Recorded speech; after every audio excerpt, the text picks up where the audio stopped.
Witamy Was pięknie. Biffy dzisiaj zawędrował do pana Gabriela Pierończyka. Wciślimy się mu do domu po takiemu, że my są na Czułowie.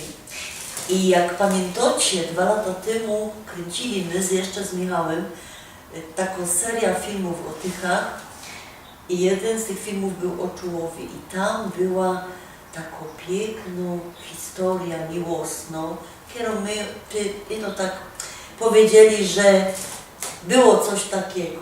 I on się trafiła z panem Gabrielem, kiedy od początku do końca historia miłosną rozwiązał.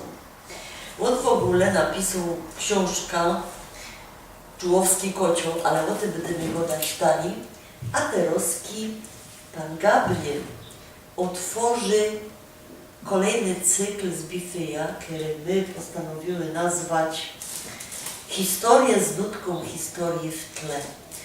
Panie Gabrielu, kto kogo kochał i kiedy to było? Znaczy to był Australijczyk, który pracował na fabryce w czasie II wojny światowej, na fabryce papieru.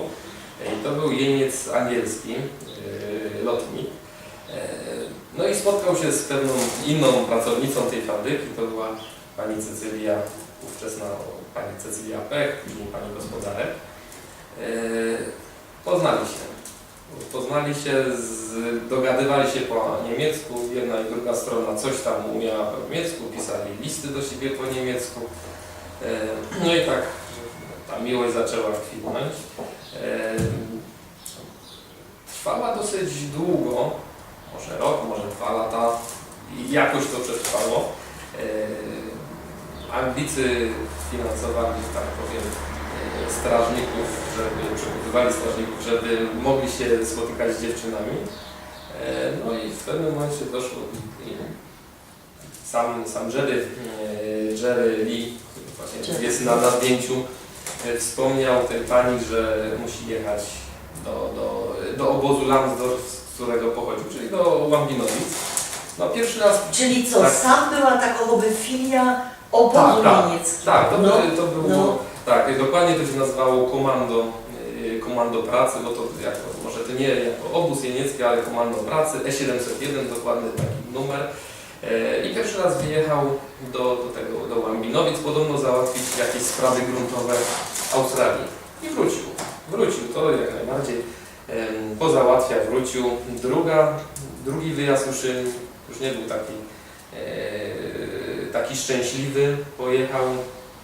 No i po iluś dniach ta pani się dowiedziała od innego Anglika, że Jerry zmarł, iż prawdopodobnie miał jakąś operację. I właściwie ta historia w tym momencie się skończyła. Pani Cecylia już nic więcej nie wiedziała. No tylko właściwie tyle. No to zacząłem tak drążyć temat. Rozmawiałem z Łambinowicami, z Muzeum w Opolu. I wyszło na to, że ci Anglicy są pochowani w Krakowie. Ja się pytałem. Na jakim cmentarzu? Na cmentarzu rakowieckim. Znaczy taki pasiony cmentarz. Tak, bo tam jest kwatera wojskowa. Tam trochę się przestraszyłem, bo tam jest 500 grobów. Na szczęście tablice są dobrze czytelne, to nie są takie, które się już walą, tylko są bardzo dobrze utrzymane. No i zacząłem przeglądać. Samemu chodziłem, zawsze taki mała adrenalina, czy ja znajdę tego jednego. Poza tym, że on się nazywał Jerry Lee, to nic nie wiedziałem. Już nie pamiętam, czy to był 4., 5. czy 6. rząd. Znalazł się jakiś J.V. Jerry. J.V. Lee. Sierżant lotnictwa, strzelec pokładowy. I to był on? Nie wiem. To był 15 sierpnia 1944 roku, zmarł wtedy. Ani nie było daty urodzenia, zresztą chyba ta pani nawet sama nie wiedziała, kiedy on się dokładnie urodził. No i później 2-3 dni potem pojechałem do tej pani z powrotem, już z wydrukowanym zdjęciem, jeszcze to tak, że tak powiem, na gorąco wydrukowałem, to nie było zdjęcie u fotografa robione, tylko... A wiecie, sfotografowali tak, ja ten grób, zrobiłem ten grób. pojechałem, mówię, wydrukowałem na szybko na komputerze i pojechałem do tej pani i no i jak zawsze przyszedłem. Ta pani była taka, że mało mówna, ale jak już usłyszała, że ja chcę wychodzić, to ona zawsze, zapomniałam herbaty zrobić, a to ciastka, a to jeszcze kawę dorobię. No i wtedy tak rozmawiamy jak zawsze o Anglikach, o wojnie. I ja pytam się, czy ona pamięta, kiedy się ostatnio widziała z Jerem. No ona mówi, to był tak koniec lipca, może sierpień i on wtedy wyjeżdżał. No ale którego roku? No 44. No i wtedy pokazałam tej pani te zdjęcie tego grobu i właśnie że to on wtedy taka widać było taka mała łezka w oku się zakręciła, ale to było. Przejrzałem te 500 grobów, nie znalazłem drugiego takiego grobu, który by wskazywał, że może, że jest druga osoba, która się podobnie nazywała. A ten list i te zdjęcie to jest od pani gospodarek, ja? Tak, to było od pani gospodarek, bo po śmierci pani gospodarek dostałem te rzeczy. No listu cały czas wiedziałem, że list ta pani ma, ale był w takim stanie, że nawet się nie odważyłem go pożyczać. Bo był, no tak jak tu jest w tej wielkości poskładany, strona była poskładana na 8 części. Dopiero po śmierci zacząłem zdejmować te wszystkie taśmy, wyprostować list, no i no niestety jest to tylko jedna z kilku stron listu. Druga strona, no można gdzieś tam wyczytać, że jest Zilla meine Liebe, ale już reszty się dalej nie da odczytać. Ciągle wspomina o jakimś powrocie, o jakimś aniele wspomina, no niestety to są pojedyncze wyrazy, które można rozczytać. Niestety kontekstu się całego nie da znaleźć przez uszkodzenia tej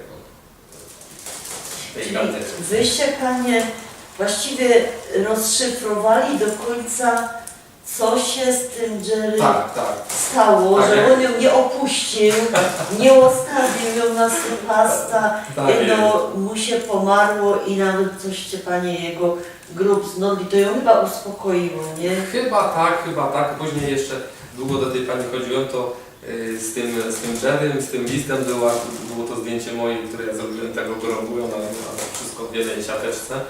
No więc cały czas wspominała z taką właśnie łezką w oku o tym Jerry, że był taki Jerry, ale przeglądałem teraz jeszcze swoje dokumenty i on prawie nic nie mówiła. No, że był Jerry, że się spotykali, ale widać było, że jednak jak się przychodziło do niej, to ten Jerry to było coś więcej niż taki Jerry, czyli inny Anglik, o którym mi wspominała. A wiele sam było tych jeńców? Tam było chyba w jakimś szczytowym okresie to było 57 jeńców. Samych Anglików było 57. Ja słyszała, że się sam te ludzie całkiem dobrze mieli, bo te jeńce pakiety dostawali i się mieniali z miejscową ludnością, tak one się bardzo... Jak to się mówi, za świeżą żywność.